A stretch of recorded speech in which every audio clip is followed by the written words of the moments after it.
going on, bro? You tell me. Yeah. I don't know, man. This is so wild, yo. All right, so Paul George was recently. What's the name of his show? Podcast P. Podcast.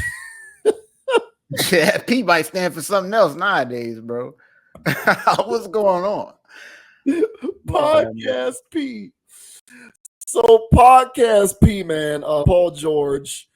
During a recent episode of his podcast, they got onto the subject of players' unions trying to negotiate the media out of player locker rooms because it's, player locker room. The locker room is supposed to be like a sanctuary. Players don't really want the media being able to gain access to players in the locker room anymore because guys are walking around, naked, no clothes on. Game just ended. They don't really want to answer questions, deal with reporters. They don't really want to have reporters in the locker room like that anymore. And so they're trying to negotiate that out of, various, collective bargaining agreements. And Podcast P, Paul George, got on this subject during a recent episode of his podcast, talking about how there was one particular instance in Washington where there was a reporter in the locker room, clearly, visibly staring at the man region of the players in the locker room. So this is a wild story, but we'll go ahead and get into it here. This says Paul George calls out reporter for stalking them when naked. Paul George made a shocking revelation about an NBA reporter. Keeping the name of the reporter anonymous, the Philadelphia 76ers star alleged that the reporter used to check out the players in the locker room inappropriately. On his podcast, P with Paul George, the 76ers star was discussing the NFL players demanding locker room privacy from the reporters, responding to the allegations by NFL players that some reporters shamelessly check out players' private parts. George said that there were some truths in those allegations. So what I'll do here is I'll go ahead and I'll just end this. And what we'll do is we'll actually play a video of Paul George talking about this. Which I 100% believe, by the way. Yeah, me too, unfortunately. So here's a recent episode of Podcast P talking about the locker room and this one reporter who was just always staring at the players, private parts.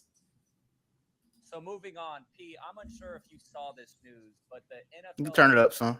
Actively calling for media members to be removed from the locker room and for practice interviews to be conducted elsewhere. And the PA released this statement, and I quote, "Players feel that the locker room interviews invade their privacy and are uncomfortable. This isn't about limiting media access, but about respecting players' privacy and dignity." What do you think about that? I didn't see that, but I agree.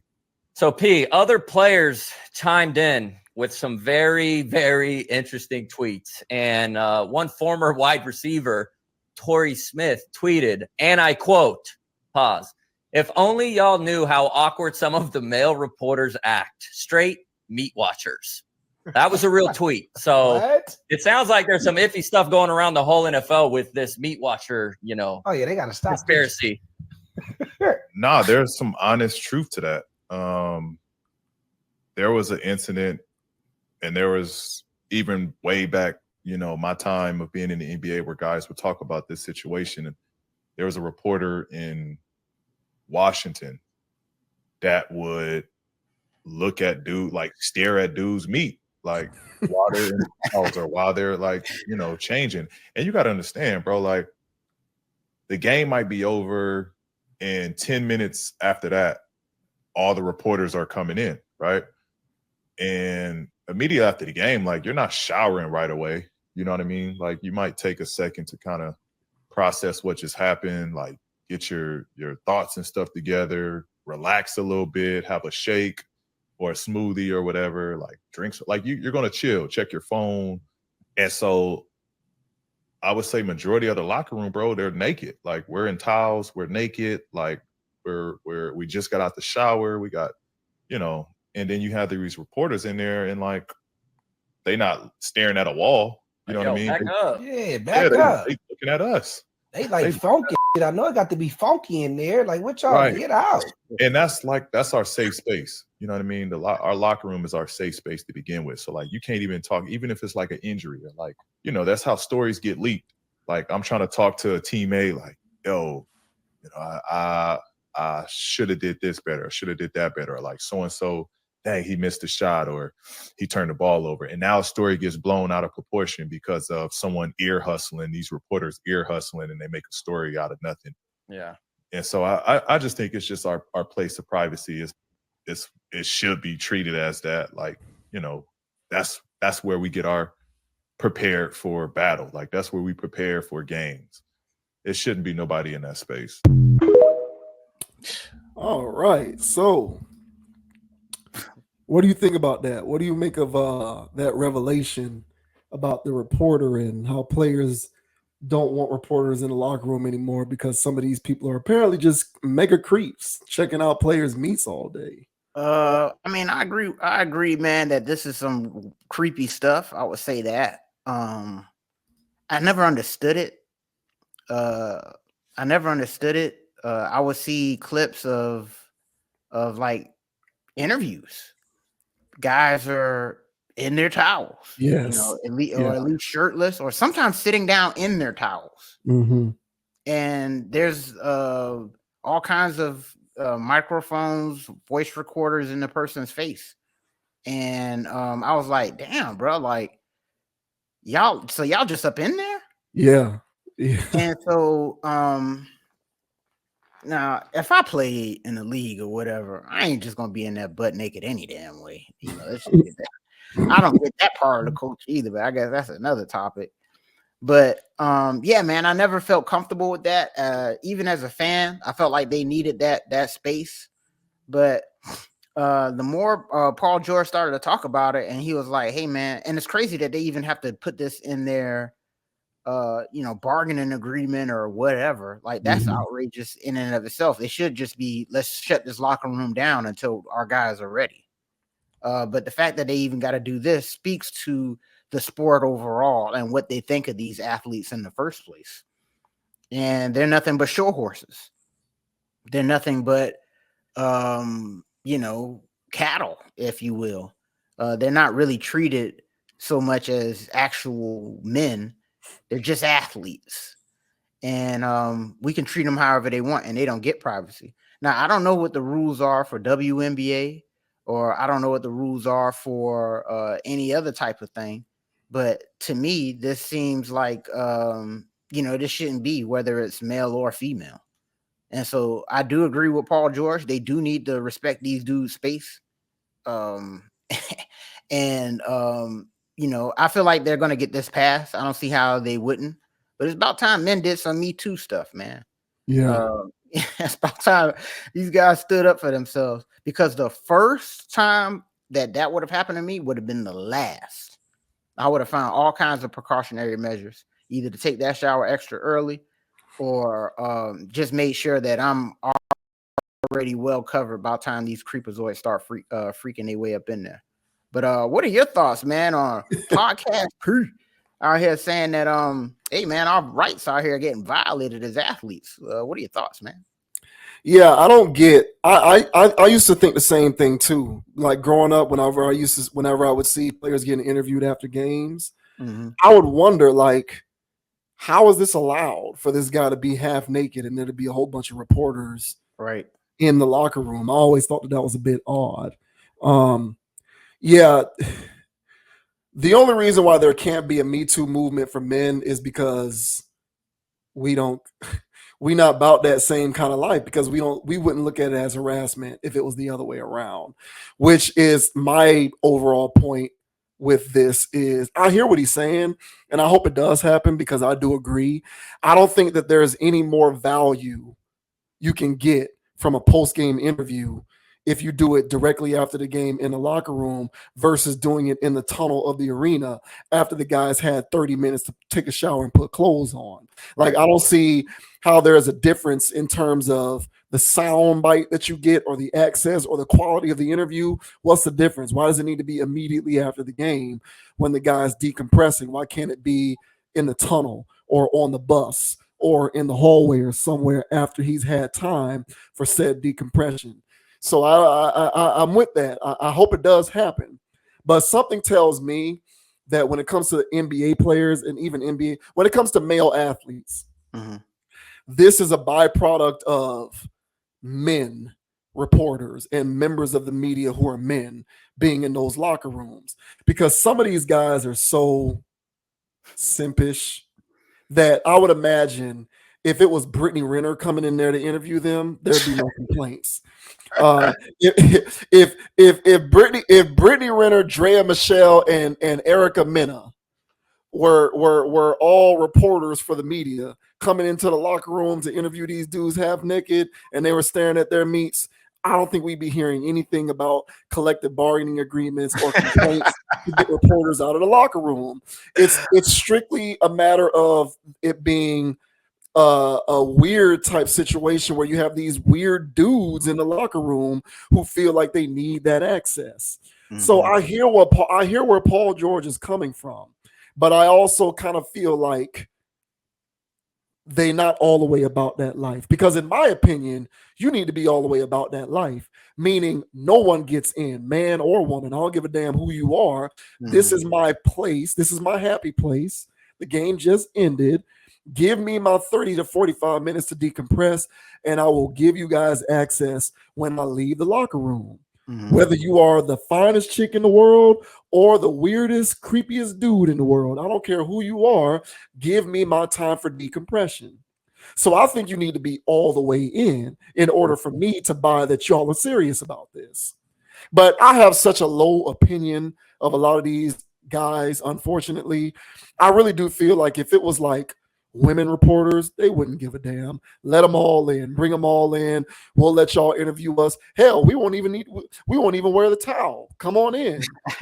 Come on in. I'll take you. You want to interview me with the towel off? That's just how I see it. I really do feel that way. I think that if it was Instagram models coming in there to do interviews, if it was chicks like that, some of these more attractive women in the media who clearly are selling sex implicitly, but they code themselves as members of the media, but they're always dressed a certain kind of way, always looking good, but they're members of the media, right? If it was any of them always in a locker room and they were exhibiting the similar kinds of behavior, I really do think that this wouldn't be a thing. That's how I see it. Maybe I'm wrong, but I doubt it, because a lot of these dudes don't care. They don't care. They'll take them all. They don't care. So I would love to be proven wrong. If I'm proven wrong about this, I would be pleasantly surprised, because I do think that there need to be boundaries. I am a champion of boundaries. I am a champion of people putting boundaries up and demanding that people respect those boundaries within reason. So I do think that this needs to happen, but something tells me that it's conditional. And if it was your favorite stripper or your favorite Instagram model or a chick who looked like that, Instagram model adjacent, but she's holding a microphone doing an interview, y'all wouldn't be saying a peep. So we'll see.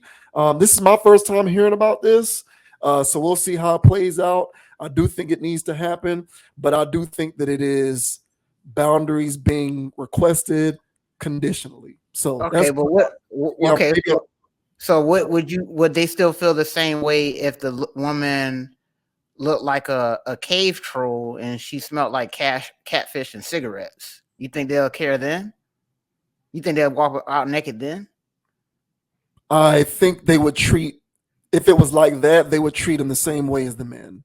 Right. Yeah. And so, but I don't want to talk about harassment much, but that's the bar for harassment, is if they're attracted to the person or not. In some cases, it's not necessarily. I mean, I hear what you're saying. I know where you're going, but my point is, like, lawfully, even if they're attracted to the woman, if they start doing creep stuff, you can report that person. And they can be filed under the guidelines of harassment.